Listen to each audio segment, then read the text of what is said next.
Assalamualaikum warahmatullahi wabarakatuh. Bertemu lagi dengan saya. Pada kesempatan kali ini kita akan belajar mengenai sifat pertukaran pada perkalian. Muatan Matematika kelas 3 tema 2 subtema 2. Sifat komutatif perkalian. Selain berlaku pada penjumlahan, sifat komutatif juga berlaku pada perkalian. Masih ingatkah kalian mengenai sifat komutatif? Apa ya sifat komutatif itu? Sifat komutatif juga bisa disebut dengan sifat pertukaran.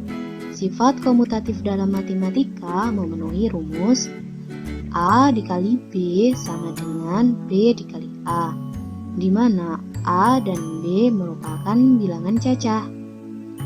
Untuk memperkuat pemahaman kalian mengenai sifat pertukaran pada perkalian, saya memiliki contoh soal nih. Silahkan simak baik-baik ya. Perintahnya, kerjakan menggunakan sifat pertukaran. Soalnya, 7 dikali 3 sama dengan titik-titik dikali titik-titik. Nah, kita tulis dulu rumusnya. A dikali B sama dengan B dikali A, di mana 7 sama dengan A, 3 sama dengan B. Nah, untuk mengisi titik-titiknya ini, maka nilai B adalah 3. Ya, benar sekali. Nilai A adalah 7. Benar sekali. 7 dikali 3 sama dengan 21. 3 dikali 7 sama dengan 21. Hasilnya sama. Meskipun letak bilangannya ditukar, tetapi hasil akhirnya tetap sama, yaitu 21. Nah, saya memiliki soal lagi nih, tapi soal cerita. Simak baik-baik ya. Pak Joko merupakan seorang peternak sapi perah yang sukses. Ia memiliki 24 ekor sapi perah. Kandang Pak Joko terlalu sempit sehingga tidak muat untuk menampung semua sapi miliknya. Nah, Pak Joko adalah seorang peternak sapi perah yang sukses. Nah, sapinya satu kandang ada 24 ekor sapi. Nah, kalian bisa bayangin kan gimana sesaknya dan penuhnya kandang sapi milik Pak Joko. Oleh karena itu, Pak Joko berniat menambah kandang sapi miliknya. Persoalan yang pertama, jika Pak Joko membuat 6 kandang sapi, maka berapa isi sapi pada masing-masing kandang? Yang kedua, jika Pak Joko membuat 4 kandang sapi, maka berapa isi sapi pada masing-masing kandang? Nah, berapa ya kira-kira jumlah sapi yang ditanyakan pada dua persoalan tersebut? Nah, mari kita bahas sama-sama ya. Jika Pak Joko membuat 6 kandang sapi, maka berapa isi sapi pada masing-masing kandang? Nah, yang harus kita lakukan pertama kali adalah menyediakan kandang sapi. Nah, kandang sapinya kita sediakan sebanyak 6 buah.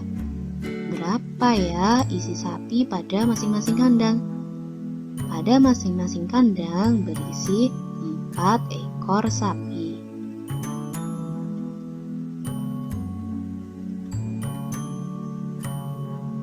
Maka lambang bilangannya ditulis 6 dikali 4 sama dengan 24, di mana 6 di sini adalah banyaknya kandang, sedangkan 4 adalah banyaknya sapi pada tiap kandang. Bagaimana? Sudah paham apa belum? Kita selesaikan persoalan yang kedua ya. Jika Pak Joko membuat 4 kandang sapi, maka berapa isi sapi pada masing-masing kandang? Sama kayak tadi, yang kita siapkan dahulu adalah kandang sapinya. Kita siapkan 4 kandang sapi. Nah, kira-kira masing-masing kandang berisi berapa sapi ya? Masing-masing kandang berisi 6 ekor sapi.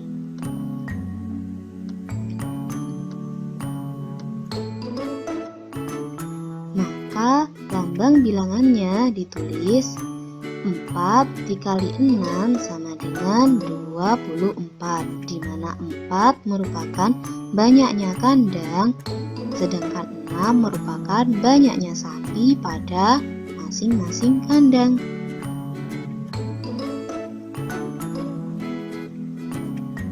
Kesimpulannya adalah dari penyelesaian permasalahan sebelumnya diperoleh hasil sebagai berikut. 6 dikali 4 sama dengan 24. 4 dikali 6 sama dengan 24. Maka dapat ditulis 6 dikali 4 sama dengan 4 dikali 6. Jadi, sifat komutatif dalam operasi hitung matematika memperbolehkan melakukan pertukaran angka di dalam penjumlahan dan perkalian dengan hasil yang tetap sama. Nah, saya memiliki soal berikutnya. Hari ini Benny membantu pamannya untuk mengambil telur dari kandang. Setiap ayam mampu menghasilkan 8 butir telur. Berapa jumlah telur yang dihasilkan dari 4 ekor ayam milik paman Benny? Persoalan yang pertama, jika telur tersebut dimasukkan ke dalam 8 keranjang, berapakah isi telur pada masing-masing keranjang? Persoalan yang kedua, jika telur tersebut dimasukkan dalam 4 keranjang, berapakah isi telur pada masing-masing keranjang? Kita kerjakan sama-sama ya. Jika telur dimasukkan ke dalam 8 keranjang, berapakah isi telur pada masing-masing keranjang? Yang pertama kita siapkan adalah keranjangnya. Benar sekali, kita siapkan dulu keranjangnya. Ada 8 buah keranjang. Nah, pada tiap-tiap keranjang berisi 4 butir telur.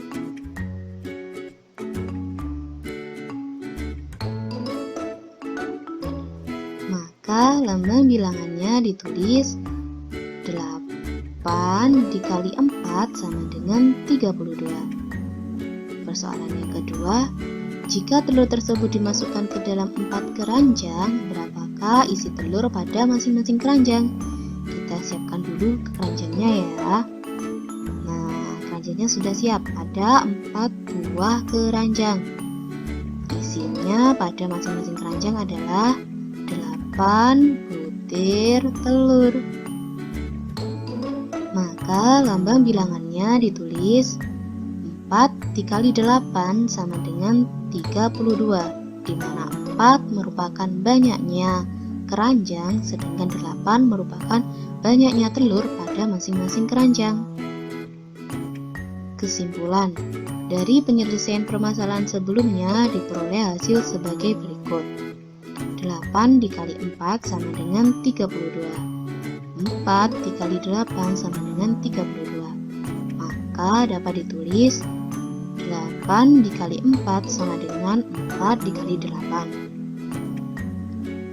Hasil perkalian meskipun letak bilangannya ditukar, tetapi hasil akhirnya tetap sama, yaitu 32.